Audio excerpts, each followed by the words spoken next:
Blessed Wednesday. Wednesday po sa inyong lahat. Malamig na po ngayon ang Kimchi Land. Nandito po tayo ngayon sa school at susunduin na natin ang aking bunso. Kumusta po kayong lahat? First snow 2024 dito po sa South Korea.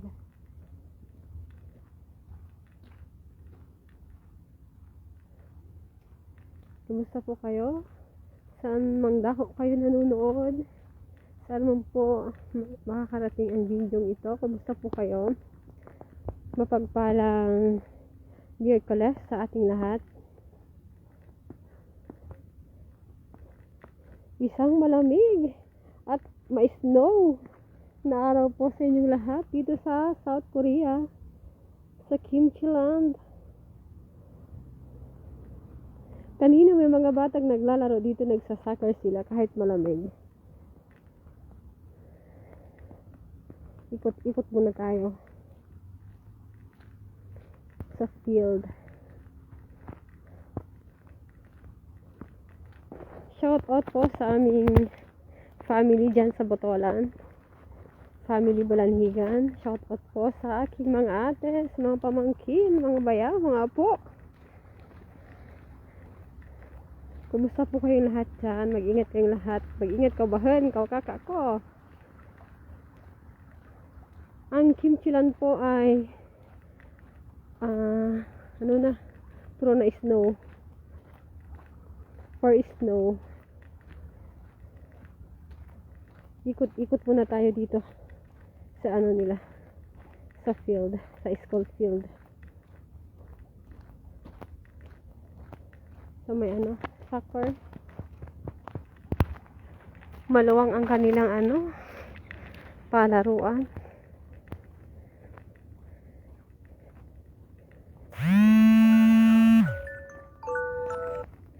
Ay, ang lamig, nakalimutan ko ang aking tiyanggap. Shout out po sa inyo lahat na manunood ng video. Salamat po sa lahat ng mga nag-share, nagla-likes ng ating live.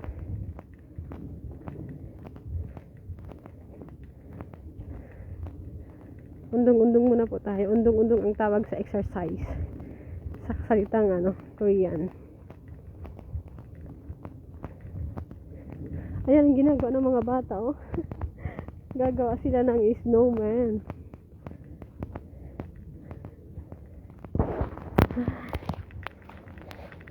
May oras pa kasi, kaya ikot-ikot muna tayo dito.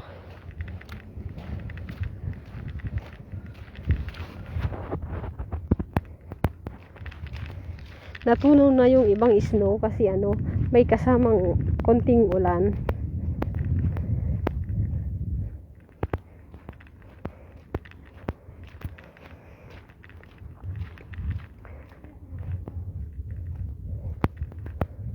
Malamig. Puso na naman ang ubot sipon sa mga bata kasi malamig. Malamig sa kamay.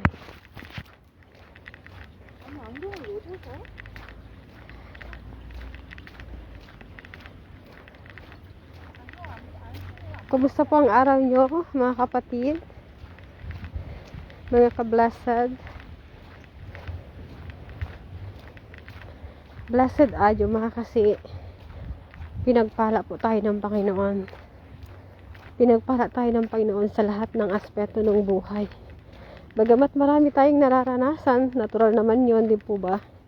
Marami tayong nararanasan na pagsubok, subalit andun yung kalakasan, andun yung katatagan, andun yung provisyon ng Panginoon. Hindi niya tayo pinapabayaan sa lahat ng sitwasyon natin sa buhay.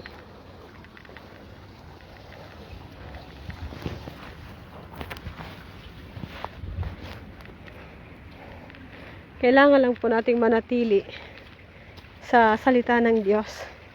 Kapag may pagsubok, lalo tayong manalangin, lumuhod sa Panginoon. O maging tagumpay, maging failures, ano man po yung nararanasan natin, dapat ipagpasalamat natin sa Panginoon. Kasi wala tayong magagawa kung hiwalay tayo sa Diyos.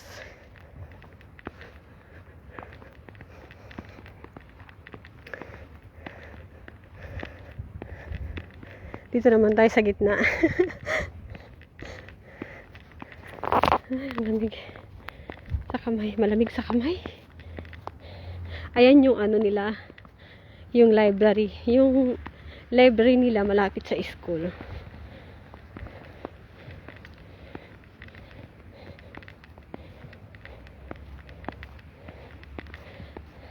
Alam niyo po, ang sarap magbulay-bulay. Araw-araw ko mag-devotion. Kausapin mo ang Panginoon. Ang sarap basahin ang Biblia, ang salita ng Diyos, yung history.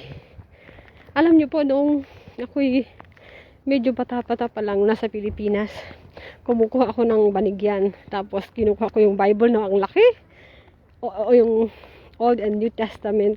Tapos binabasa ko talaga. Ang sarap magbasa ng ng Bible. Andun yung lahat ng kwento ng mga history. Simula sa paglikha hanggang sa Revelation, hanggang sa pahayag, hanggang sa katapusan. Paglikha at hanggang sa katapusan ng mundo. Andoon na lahat. Kaya yung lahat ng nangyayari sa atin andoon nakalagay sa Bible. Kaya nga the best, ang pinaka-paborito kong book ay Bible, kasi andoon yung pinaka-magandang history sa buong aklat, sa buong kasaysayan. Andun yung, tapos na ako sa Old and New Testament. Bumalik ako sa New Testament na naman. Tapos natapos na namin ng mga anak ko yung sa mga awit. Then balik ulit kami sa New Testament. Kasi yung Korean, yung Korean Bible ko, walang Old Testament.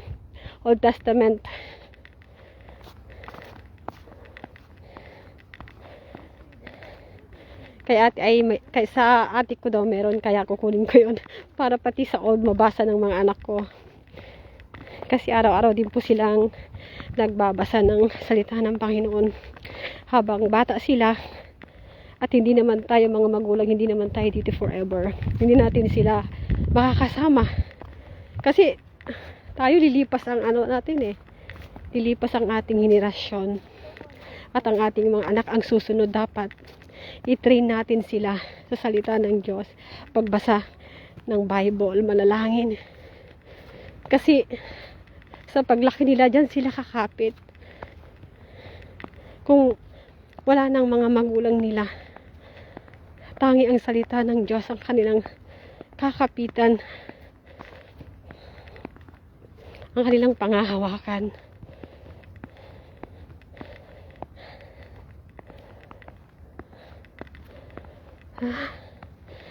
Alam niyo po, ang sarap shout out po sa inyong lahat. Ang sarap yung sariwain ang kabutihan ng Diyos, ang ginagawang himala ng Diyos. Sabi ko nga kanina nagbabasa ako ng Bible, yung mga himalang ginawa ng Diyos, ng Panginoong Hesukristo. Kung may kung may cellphone, nakakapag-live, na ilalive yung ginagawa ng Panginoong Hesukristo ng mga himala. Ang dami ang ginawang himala, nagpiprit sa maraming tao. Yung 5 tinapi at 2 isda, pinakain yung 5,000, di ba? Yung dumami, parang naka-live yun, di ba? Parang sabi ko, Panginoon, grabe. Buti na lang nakasulat sa history, sa Bible, yung mga ginawa mong himala. Yung mga ginawang himala ng Panginoong Hesukristo. Nalalaman natin ng mga generation to generation. Nalalaman natin ang history. Kaya salamat sa sa karunungan talaga na binibigay ng Panginoon, kasi yun naman talaga kaya nagkaroon ng history, kasi sinusulat nila yung mga nangyari. Diba? Binigyan ng Diyos ng wisdom ang mga tao para makagawa, para makasulat ng mga nangyari, ng mga katotohanan nung nakaraan. Ang galing, para malaman ng sumusunod na henerasyon kung ano ba ang nangyari. Kaya wow, ang galing. Sabi ko, Lord, salamat, kasi buti talaga, napakabuti mo sa lahat ng tao. Kasi ngayon, titig-isa na tayo ng Bible. Sinong may Bible sa inyo sa bahay? Dapat po basahin natin yan, kasi andyan yung pinakamagandang history sa buong mundo, sa buong universe. Ang dami na pong himala na ginawa ng Diyos sa aking buhay. Simula ako'y nanampalataya sa Diyos. Napakabuti ng Diyos, at napapatunayan ko po ang kanyang kabutihan. Napapatunayan ko ang provision. Nararanasan ko ang mga himala ng Diyos. Ang Diyos na makapangyarihan. Ang Diyos ni Abraham, Isaac, at Jacob. Ang Diyos ng Biblia, ang makapangyarihang Diyos. At ang kanyang anak na si Jesucristo. Kailangan lang po natin tanggapin ang Panginoong Jesucristo sa buhay natin, mga kapatid. Mas mabuti ng handa. Di po ba? Sabi nga dun sa pinasa ko sa isang account ko, may destination tayo. There is a place. It's either a hill or heaven. Kung gusto mong pumunta sa langit, ang sabi sa John 14:6, sumagot si Jesus, ako ang daan, ang katotohanan at ang buhay. Walang makakapunta sa Ama kundi sa pamamagitan ko. Kaya walang makakapunta sa langit kundi sa pamamagitan lamang ng Panginoong Jesucristo. Ibig sabihin, tanggapin mo siya sa iyong puso. Kilalanin mo ang Panginoong Jesucristo. Kilalanin mo ang ginawa ng Panginoong Jesus sa krus, na nagbuhos ng royal blood para lang tayo tubusin sa ating mga kasalanan, para ma-restore ang ating relasyon sa Diyos Ama, para tayo magkaroon ng kaugnayan sa Diyos Ama.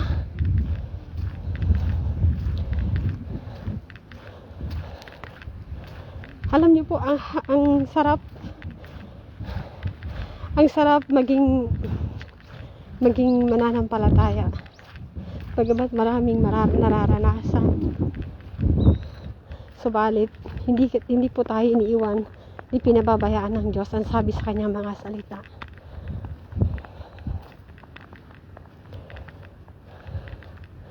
Ay, malamig na. Doon tayo sa bahay-bahay dyan sa may habang naghihintay ng aking bunso. Wala pa kasing oras. Shout out po sa inyong lahat. Alam niyo po, may i-share ako nung nagtatrabaho ako sa Olongapo noon, sa company. Bali, may boarding house kasi kami. Lahat ng mga kasamahan ko pang pang araw. Ako lang yung pang gabi. Ngayon, ako galing sa trabaho, kumain muna, tapos natulog. Alam mo, nagpapait kasi mahilig nga naman sa kape muna bago matulog. Kape, merienda muna. Nagpapait ako ng kape. Tapos, alam nyo ba, nakalimutan ko, nakatulog ako. Second floor, kasi may second floor yung namin sa second floor, anong tawag doon? Basta yun na yun. Natulog ako, tapos sa baba yung yung pinapainit ko. Ngayon, may isang estudyante nag-aaral sila sa Aura College. Sa may SBMA, sa loob ng SBMA. Tama ba? Hindi ko basta nag-aaral siya ng college. Kasamahan ko. Ngayon, ang sabi niya sa akin, katok na kasi siya, katok na siya ng katok. Talagang, sabi niya, last na to ng ano, pagkatok ko. Pag hindi pa nagising si Ate Nena, uuwi na ako. Babalik na ako sa school. Kasi nga, malilate na siya. Ngayon, last na daw katok niya. Talagang inano niya yung pinto. Yung tawag dito. Sa kanyang lakas, talagang ginagalaw-galaw niya yung pinto. Tapos, yun nga, thanks God, kasi nagising ako. Niyakap ko siya. Sabi niya, ate, amoy sunog. Tapos yung takuri. Yung takuri kasi, pinahiram sa amin nung may-ari, yung galing sa Saudi, makapal yun. Tapos, alam niyo ba, may pot holder doon. Abong na siya. Sasabi ko sa kanya, niyakap ko siya, salamat kasi, instrumento ka ng Diyos para mabuhay ako, para iligtas ako sa tiyak na sunog. Sabi, alam mo Ate Nena, sabi niya, may narinig kasi akong boses. Ano yun? Sabi ko sa kanya. Yung una muna sabi niya, mahina ang tinig. Sabi niya, anak, umuwi ka, mahina. Hindi niya pinapansin. Sabi niya, sino naman itong nagsasabing, anak, umuwi ka. Pangalawa daw, medyo lumakas, anak, umuwi ka. Sabi niya sa isip niya, bakit ako uuwi? Yung mga aklat ko, kompleto ng mga aklat ko andito na, yung mga, hindi na ako babalik sa boarding house, sabi niya. Duda, siya, kasi break time nila. Pang-tatlo daw, malakas na, Ate Nena, sabi niya, nung pang-tatlo, malakas na. Sabi niya, sabi daw niya, anak, umuwi ka, daw siya, natakot siya, takbo na siya, tumatakbo na siya papunta sa aming boarding house. Tapos, katok na siya ng katok talaga. Last ng katok, nagising ako. Sabi, Ate Nena, may narinig ako. Sabi ko, ang Diyos yun, salamat. Kasi, tinugon mo yung ng Panginoon. Salamat talaga kasi ginamit ka ng Diyos para ako iligtas. Kaya salamat. Sabi ko, kaya yun yung himala ng Diyos sa aking buhay. Sa aking buhay na lubos kong pinagpapasalamatan sa Panginoon kasi may plano pa pala ang Diyos. May ginagamit ang Diyos para kailigtas. Naranasan nyo na po ba yun na sabi nga nila na halimbawa may disgrasya o tapos may ginamit ang Diyos para kailigtas. Diba? Ibig sabihin, andun yung gabay, pag-iingat sa'yo ng Diyos bilang anak ng Diyos. Amen? Kaya salamat, sabi ko, niniyakap ko siya yung estudyante. Salamat, sabi ko, pinasalamatan ko talaga siya. Salamat sa Diyos. At saka unang-una, salamat sa Diyos sapagkat ginamit siya upang kasi konti na lang Ate Nena. Alam mo, amoy sunog yung boarding house namin, amoy sunog 1 linggo. Sabi ko, konti na lang, sabi niya, Ate Nena, sunog na. Masusunog na. Ako pa naman talagang, dahil panggabi nga, puyat na puyat, tulog na tulog. Salamat sa pagliligtas ng Panginoon. Alam ko, marami pa Marami pa yung anak ko, dati. Yung bunso ko, si Sumin. Bali, nandun kami sa hospital kasi nga, may pigsa. Kapapanganak kasi nga, winter siya pinanganak din, malamig. Nagkapigsa, nasa hospital. Yung yung paper niya, yung pangalan niya, kasi sanggol, inuuna yung mga senior citizens ng Korean. Gabi na kami. Tapos sabi ko, Panginoon, sana, bakit ganun? Sanggol naman yung anak ko, bakit hindi nila inuuna? Tapos matagal, na kami, 2 hours, magdalang oras na. Tapos alam mo, nanalangin ako sa Panginoon, sabi ko, Lord, dakilang Diyos makapangyarihan.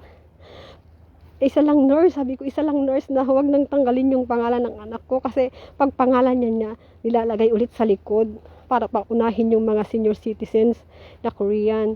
Ngayon sabi ko, Lord, please, sabi ko, ikaw ang aking Diyos na makapangyarihan. Gumawa ka ng paraan na huwag nang ilagay sa likod sa yung pangalan ng anak ko, yung paper, yung information ng anak ko at kasi gabi na kami, uwi pa kami sa Umsong, sabi ko.